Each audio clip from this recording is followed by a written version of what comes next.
Banyak dari kita yang menganggap bahwa kita bisa langsung menutup semua pembangkit batu bara, kemudian secepat itu beralih ke matahari atau angin besok pagi. Tapi nyatanya, transisi tidak bisa instan. Ada realitas keterbatasan teknologi, infrastruktur yang belum siap, hingga biaya investasi yang sangat besar. Memaksakan peralihan tanpa persiapan matang justru berisiko memicu krisis energi.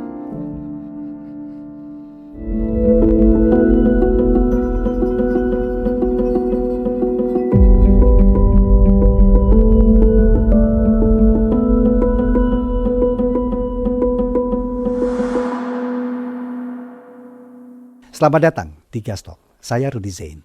Dan di episode kali ini kita akan membedah alasan logis mengapa energi tidak bisa langsung bersih, serta mengapa gas bumi menjadi pilihan yang paling realistis sebagai jembatan transisi. Bersama kami, Bayu Satria Pratama, beliau adalah Chairman of Regulatory and Government Affairs Committee Indonesian Gas Society. Mas Bayu, ketemu lagi. Terima kasih, Mas. Siap. Ya, nih maju lagi kita topik obrolannya ini, Mas ya. Ya. Banyak menganggap memang wah paling udah aja kita switch saja hari ini besok udah jalan transisi itu. Ya. Nah, kenapa transisi energi itu nggak bisa dilakukan secara instan ini, Mas? Ya, yang paling penting memang secara sistem belum siap. Jadi kalau tadi dibilang kalau hari ini kita matikan PLTU, hari ini juga kita pasti mati lampu. Ya. Karena memang penggantinya belum ada. Ya. Kemudian dari sistem, jangankan Indonesia gitu ya. 10 tahun lalu, mungkin lebih 15 tahun lalu saya sekolah di Australia. Saat itu mereka sedang menggalakkan program rooftop, Pak. Jadi program rooftop power solar panel. Oke. Semua orang diminta investasi solar panel di rooftop buat injek ke sistem. Programnya berjalan 3-4 tahun, setelah itu mereka hentikan. Kenapa? Karena semua orang pasang solar rooftop, masuk ke sistem, di mana masuknya tidak bisa dikontrol oleh sistem. Jadi kapan dia masuk ke dalam sistem itu tergantung cuaca, tergantung penggunaan rumahnya sendiri. Kalau digunakan di rumah tidak ada di sistem tentunya kan. Akhirnya sistemnya kacau. Saat mereka butuh listrik tidak ada. Saat mereka tidak butuh sistemnya masuk. Yang terjadi pembangkit yang murah seperti batu bara dan kemudian mungkin air geotermal yang sudah stabil harus menanggulangi dari intermitensi tadi. Sementara pembangkit mahal seperti BBM, mungkin dari LNG yang digunakan saat itu di sana, terpaksa beroperasi untuk masuk sebagai intermittent pengganti kekosongan tadi. Yang terjadi adalah cost semakin mahal dan keborosan yang luar biasa terjadi. Itu dampaknya. Ada dampak lebih yang mengkhawatirkan nggak ketika kita buru-buru melakukan transisi? Jadi itu contoh dari suatu negara yang secara sistemnya sudah siap sebenarnya. Jadi intermitensinya bisa dimitigasi secara digital lah. Gridnya sudah matang, smart gridnya sudah berjalan. Kalau itu dilakukan di Indonesia gitu ya, saat semua orang masuk ke dalam sistem solar rooftop bisa masuk dari semua rumah ke dalam sistem. Saat itu kemudian tiba-tiba mendung, yang terjadi pasti padam, Pak. Karena secara gridnya belum bisa otomatis adjustment menarik pembangkit lain untuk mengisi gitu. Ini masih dilakukan manual. Nah, dengan kondisi sekarang dengan sistem yang belum stabil gitu, kalau tiba-tiba pasokan turun, demand-nya tinggi, frekuensi akan turun, otomatis sistemnya padam. Atau sebaliknya saat kemudian pasokan berlebih, bebannya tidak ada yang ngambil, sistemnya otomatis naik. Sistem naik, padam juga akhirnya, Pak, kondisinya. Jadi disitulah kehandalan suatu sistem di kelistrikan sangat penting untuk dipastikan bisa berjalan sebelum memasukkan kondisi-kondisi tadi seperti renewable yang intermitensinya sangat tinggi gitu ya. Tapi itu bisa nggak dikatakan bahwa ternyata adanya kelemahan teknologi dalam masalah itu? Ya, jadi kalau kita lihat ini bukan suatu kelemahan teknologi ya, tapi memang belum diaplikasikan secara total di tempat kita gitu ya. Jadi memang masih semuanya dilakukan secara manual. Dan untuk mengubah dari grid kita yang ada sekarang menjadi smart grid, kemudian menaikkan sistem yang dari tegangan rendah ke tegangan tinggi supaya mengurangi losses, ini butuh cost yang cukup signifikan investasinya. Dan pengembalian investasi itu tidak bisa langsung diterima gitu. Karena kalau kita masukkan suatu peningkatan grid kehandalan sistem, tentunya ini cost. Dan costnya itu pasti nambah. Sementara pembangkitnya masih yang existing berada, cost-nya masih sama, ya otomatis harga akan naik. Ya. Harus ada yang menerima kenaikan harga gitu. Dengan kondisi sekarang ini juga suatu dilema gitu ya. Kita pengen sesuatu yang handal, sesuatu yang baik, tapi kita juga tentunya sebagai masyarakat utamanya pengen sesuatu yang murah gitu. Iya dong, Iya. iya dong.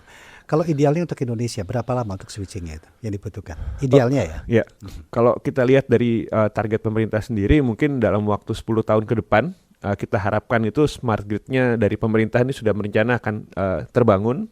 Kemudian jaringan transmisi antar pulau juga sudah mungkin ya. Itu dia. Karena ini sangat penting. Ya. Kenapa? Karena renewable tuh tidak ada di Pulau Jawa, Pak. Iya, iya, iya. Jadi Di timur kebanyakannya. di timur, kemudian di Kalimantan, gitu ya. Tengah, Kita punya ya. hydro yang signifikan, tapi Iya. adanya mungkin di Membramo, di Papua, Iya, atau iya. mungkin di Sungai Kayan yang ada di Kalimantan. Nah, untuk membawa tadi sumber-sumber itu bisa masuk ke Pulau Jawa dan sebagainya itu ya tentunya butuh upaya.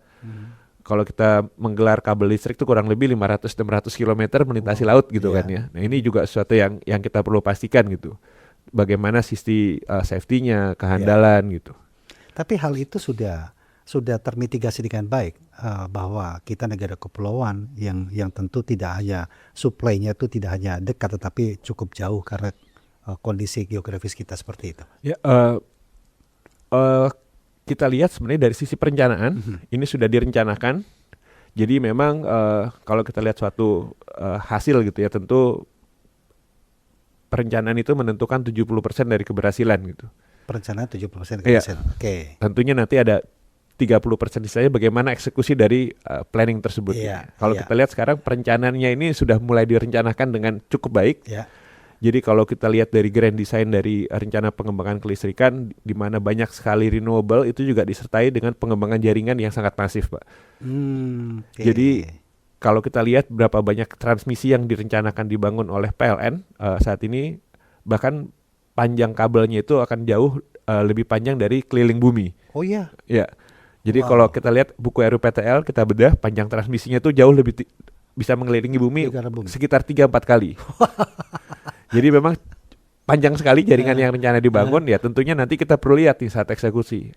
Apakah industri logamnya untuk kabelnya tadi Bisa enggak? bisa atau tidak mengejar, kemudian harganya seperti apa saat ada demand cukup signifikan seperti tadi, itu yang mungkin nanti perlu dilihat secara bertahap dalam eksekusinya nanti. Tapi bicara lagi tentang berarti berapa besar biaya yang dibutuhkan sebagai nilai investasi untuk menjadi transisi ke energi besi ini, Mas Bayu?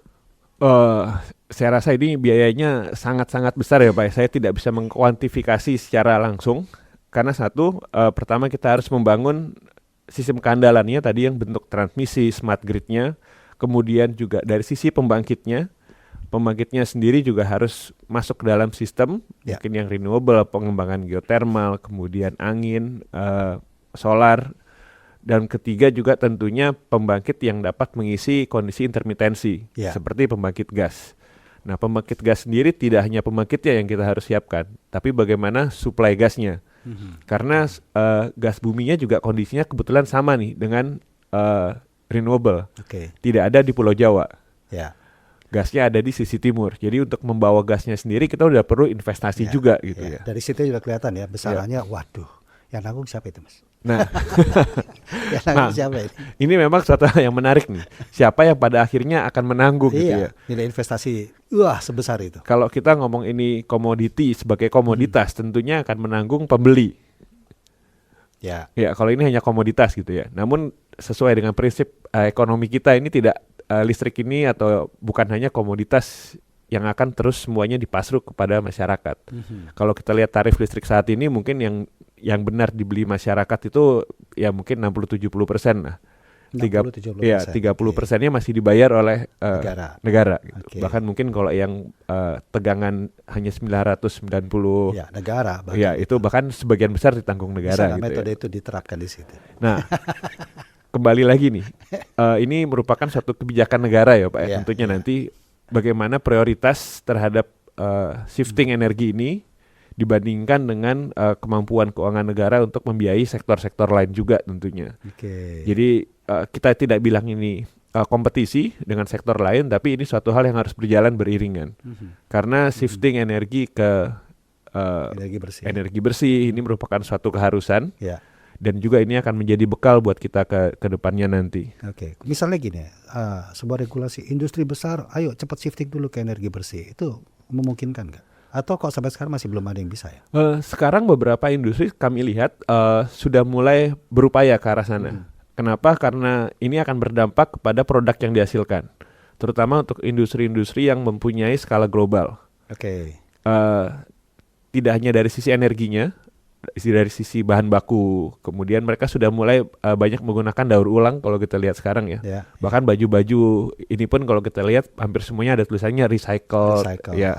Itu salah satu cara mengurangi carbon footprint. Kemudian yang kedua juga dari sisi penggunaan energi. Kita lihat beberapa industri di daerah Jakarta ini juga menggunakan gas yang berasal dari contohnya biogas.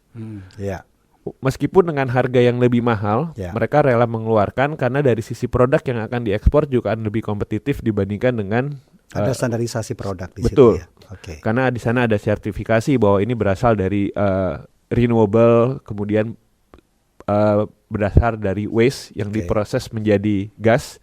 Itu juga memberikan competitiveness dari sisi industrinya sendiri. Tapi kan nggak semua industri itu orientasinya ke ekspor ya Mas Bayu ya. Ada juga ya memang dia memanfaatkan pasar yang besar di dalam negeri.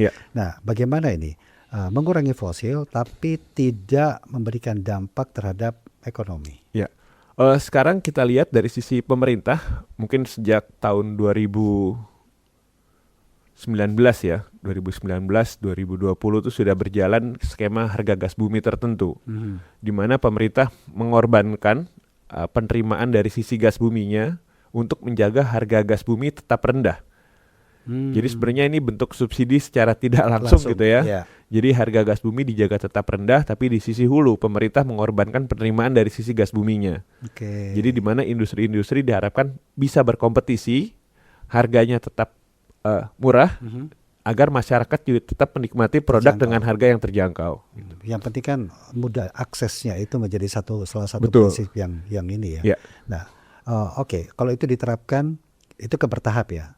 Tapi kita nggak bisa pungkiri ada lokasi-lokasi di kita itu yang memang merupakan sentra batu bara. Dan tentu sudah terbukti memberikan dampak positif bagi ekonomi masyarakatnya. Ketika kita beralih ke sana, bagaimana dampak sosial yang terjadi di daerah-daerah yang berpenghasil batu bara besar ini? Pertama, peralihan ini saya rasa tidak akan berlangsung secara tiba-tiba tadi. Jadi tentunya akan ada pentahapan gitu ya. Mungkin beberapa waktu lalu kita sempat diskusi terkait penggunaan batu bara gitu. Bagaimana batu bara ini ke depan mungkin suatu saat nanti tidak digunakan lagi, tapi batu baranya digunakan sebagai feed. Jadi tidak dibakar langsung di pembangkit, tapi diproses menjadi gas dulu atau diproses menjadi cair.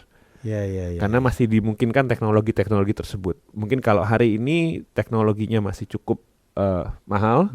Kalau kita bandingkan dengan harga gas alam secara yang diproduksi langsung dari perut bumi, harganya cenderung tidak kompetitif. Tapi saat nanti batu bara benar-benar tidak digunakan, maka harusnya teknologi ini bisa digunakan untuk memanfaatkan batu bara yang sudah tidak lagi mungkin nilainya tidak seperti sekarang lah gitu. Jadi dia ada varian produk lain yang bisa tetap kita gunakan. Masih ada potensi itu untuk dikembangkan. Kalau teknologi selama ini untuk fosil, apakah itu masih bisa digunakan ke depan? Supaya nggak sia-sia, itu kan juga investasinya lumayan gede itu Mas. Ya betul. Jadi kalau kita lihat ya sekarang contoh dari kendaraan lah gitu ya. Saat berkembangnya EV dengan signifikan gitu ya, tapi di sisi lain kita lihat mobil konvensional tetap berjalan. Masih. Dan di tengah-tengah ada hybrid mungkin yang menggabungkan moderatnya lah. Moderat yang masih pengen nyaman, isi bensinnya tidak lama gitu ya. Tapi daya jelajahnya sekarang sudah signifikan gitu ya. Sekali isi bisa 1000 km jaraknya. Jadi saya rasa fossil fuel tidak akan hilang, Mbak. Tidak akan hilang. Karena kalau kita lihat secara global, fossil fuel ini cadangan gas maupun cadangan minyak. Kalau kita lihat dulu di masa lalu tuh minyak Indonesia tinggal 20 tahun, 20 tahun lagi tinggal 20 tahun gitu kan. Jadi ini sebenarnya kisah yang berulang gitu ya.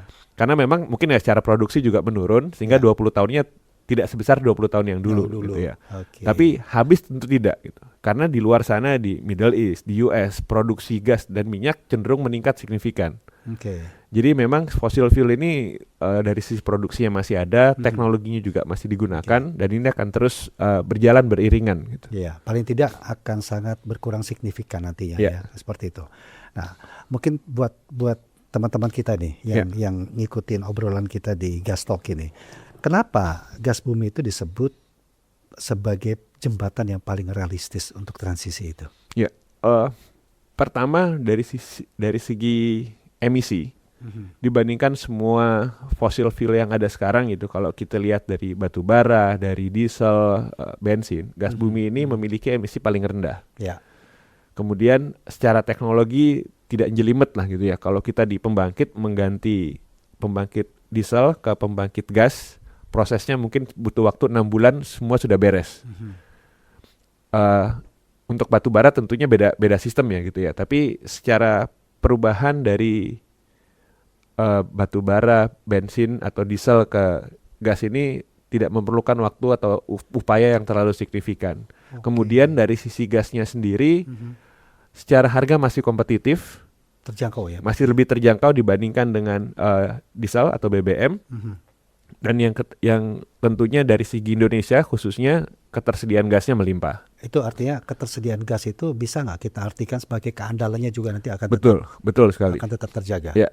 Oke, jadi itulah sangat realistis kenapa gas bumi itu menjadi pilihan untuk sebagai penjembatan itu tadi ya.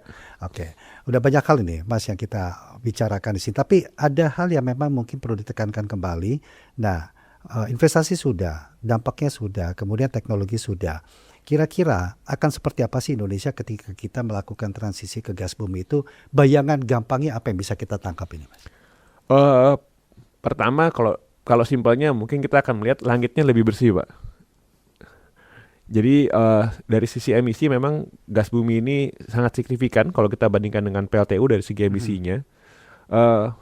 Mungkin dari segi harga tidak lebih murah dari batu bara yang ada sekarang, tapi memang karena batu bara utamanya di sisi kelistrikan sendiri punya harga price cap, di mana itu tidak menggambarkan 100% harga komoditas batu bara di global gitu ya. Mungkin kalau sekarang di kelistrikan harga batu bara dilimitasi hanya $70 per ton. Jadi saat apapun yang terjadi di dunia sana, Indonesia masih menikmati nilainya itu ya. $70 per ton untuk pembangkit listrik. Nah ini juga sesuatu yang mungkin di tempat lain kita bisa bahas juga dampak dari pembatasan harga ini terhadap ketersediaannya gitu ya. Tentunya kalau murah kan barangnya susah dicari gitu biasanya. Pasti itu, iya. Tapi bicara transisi sebenarnya artian transisi itu kalau kita pakai timeline waktu itu berapa lama sih? Kalau saya pribadi apakah 2030 itu betul-betul atau justru masih masuk dalam masa transisi terus sampai apa indikasinya itu? Ya, pemerintah punya target net zero di 2060. Ya. Tapi kalau saya personally, saya tidak bisa menaruh 1 tahun ya Pak, kapan kita akan net zero. Tapi untuk gas, saya rasa sampai kapanpun akan tetap hidup ada di sana. Karena dia harus memitigasi tadi masalah intermitensi di pembangkit, itu satu. Kemudian juga gas ini cukup reliable dengan kondisi saat ini gitu. Dan mungkin ke depan gitu ya. Jadi bisnis gas ini akan sustain gitu. Karena memang secara global kita lihat proyek LNG ini berkembang dengan signifikan, sehingga sekarang gas sudah menjadi komoditas normal lah. Beda dengan 10-20 tahun lalu hanya beberapa negara menggunakan gas atau LNG. Sekarang gas ini sudah benar-benar komoditas global yang hampir semua negara menggunakan.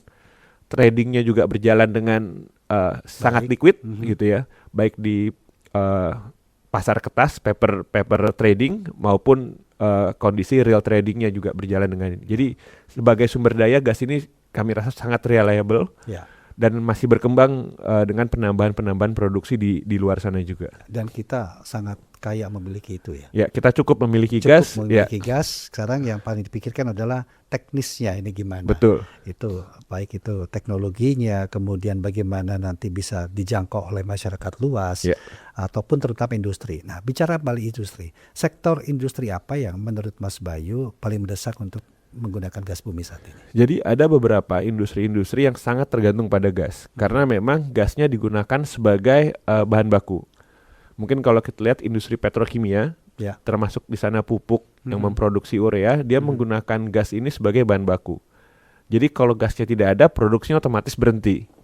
Nah ini juga kita perlu pertimbangkan ke depan karena dulu ini saat ada pupuk Kujang di Ya, Cikampek, ya, ya. kemudian Gresik, Pusri di Palembang sana ya, Ya.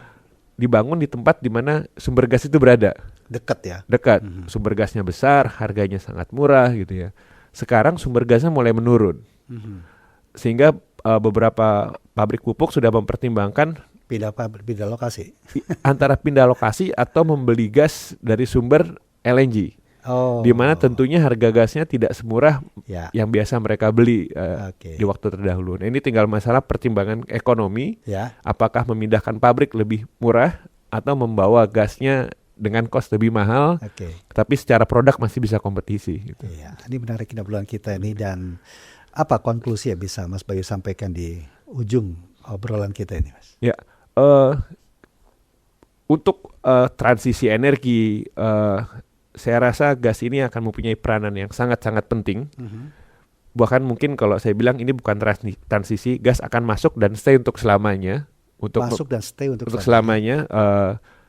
Sebagai penyeimbang dari renewable energy dan juga untuk industri utamanya yang memang menggunakan gas sebagai feed gitu ya, sebagai bahan baku. Jadi tidak bisa hilang 100% bahwa nanti tidak ada lagi energi fossil fuel yang digunakan gitu. Jadi ini akan berjalan terus. Bagaimana kita sebagai pelaku di dunia usaha juga sebagai di sisi pemerintah mengembangkan ekosistem gas ini supaya sangat-sangat efisien dan juga mudah untuk dilakukan oleh para pengusaha. Oke, iya. Sahabat Gas Talk, transisi energi adalah perjalanan panjang yang memang membutuhkan perhitungan yang sangat matang. Jadi bukan sekedar ambisi instan. Kita tentu membutuhkan jembatan yang kokoh, dan gas bumi merupakan opsi paling terjangkau, andal, serta berkelanjutan untuk menjaga roda ekonomi tetap berputar selama proses peralihan. Terima kasih telah mengikuti Gas Talk Podcast episode kali ini. Menurut Anda, apa tantangan terbesar Indonesia untuk bisa lepas dari energi fosil? Tulis opini Anda di kolom komentar. Jangan lupa untuk subscribe, nyalakan notifikasi, dan bagikan episode ini ke jaringan profesional Anda. Sampai jumpa di episode Gas Talk berikutnya. Tetap strategis, tetap edukatif.